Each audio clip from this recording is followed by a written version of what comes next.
अस्सलामुअलैकुम। तो आज की मेरी कहानी एक ट्रक ड्राइवर पर है जो बहुत ही खौफनाक और सच्ची है। मेरा नाम बशीर अहमद है। लोग मुझे बशीर भाई के नाम से जानते हैं। मेरा ताल्लुक एबटाबाद के एक छोटे से गांव से है और मैं तकरीबन 25 साल से ट्रक चला रहा हूँ। हर किस्म की सड़क देखी और हर मौसम में सफ़र किया है, लेकिन जो कुछ इस रात मेरे साथ हुआ वो ना मैं कभी भूल सका और ना किसी को समझा सका। ये दिसंबर की एक सर्द तरीन रात थी। हर तरफ धुंध छाई हुई थी, जैसे आसमान जमीन से बात करना भूल गया हो। मैं रावलपिंडी से गिलगित की तरफ जा रहा था। मेरे ट्रक में खाने पीने का सामान और 2 पुरानी मशीनें लोड थीं। मेरे ट्रक में मेरा साथी ना था। मैं खुद ही सामान लोड किया और निकल पड़ा। रात के तकरीबन 12:30 बज रहे थे जब मैं नारायण के एक इलाके में दाखिल हुआ। रास्ता मुकम्मल सुनसान था। ना कोई गाड़ी, ना कोई रोशनी, बस पहाड़ों के बीच की स्याही, धुंध और सर्द हवा का सन्नाटा। मैंने रेडियो ऑन किया ताकि नींद ना आए, लेकिन सिग्नल नहीं आ रहे थे। अजीब सी बेचैनी हो रही थी। ऐसा लगता था कि जैसे कोई पीछे बैठा है, पर मैं अकेला था। इसी दौरान अचानक मेरी ट्रक की लाइट बुझ गई। मैंने फौरन ब्रेक लगाई, घबरा कर नीचे उतरा।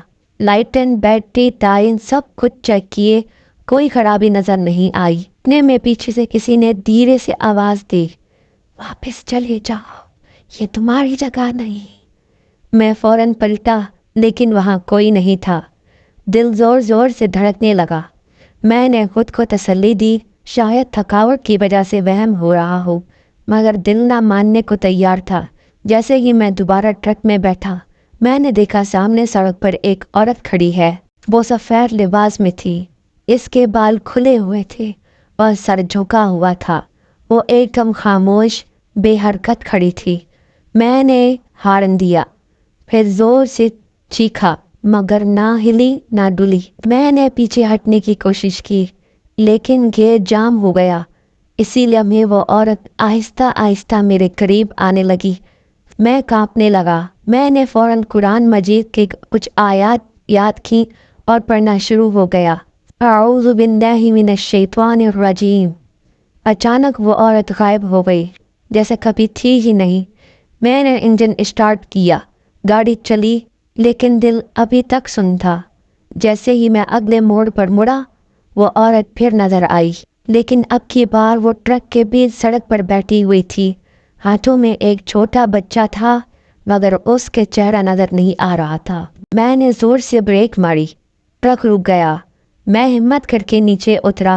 कदम कदम पर मेरा दिल कहता, वापस चला जा, मगर मैं बढ़ता गया। जैसे ही करीब पहुंचा, औरत ने आहिस्ता से सर उठाया। उसके चेहरे पर आंखें थी ही नहीं, सिर्फ खाली सात गड़े, और बच्चा कोई इंसान ना था। उसके मुंह में नुकीले दांत थे।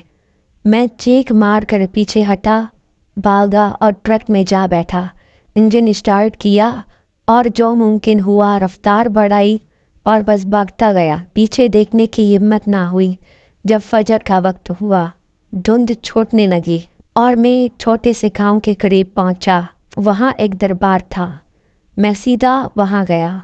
मौलवी साहब को सब कुछ बताया। मौलवी साहब ने सब कुछ बहुत खामोशी सुना।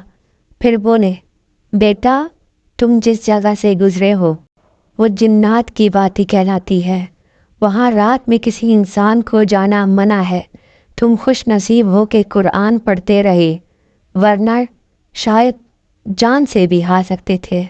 फिर मौलवी साहब ने मुझे दंग किया, पानी पिलाया और नसीहत की कि दोबारा कभी रात को पहाड़ों के रुख ना करना। और आज इस कहानी को 5 साल हो गए। मैंने कभी दोबारा रात में अकेला सफ़र नहीं किया। आज भी जब अंधेरी सड़क पर रोशनी कम हो या कहीं दूर पहाड़ों में धुंध छा जाए, तो मेरे हाथ लरजने लगते हैं और कानों में वही सरगोशी गूंजती है, वापस चले जाओ।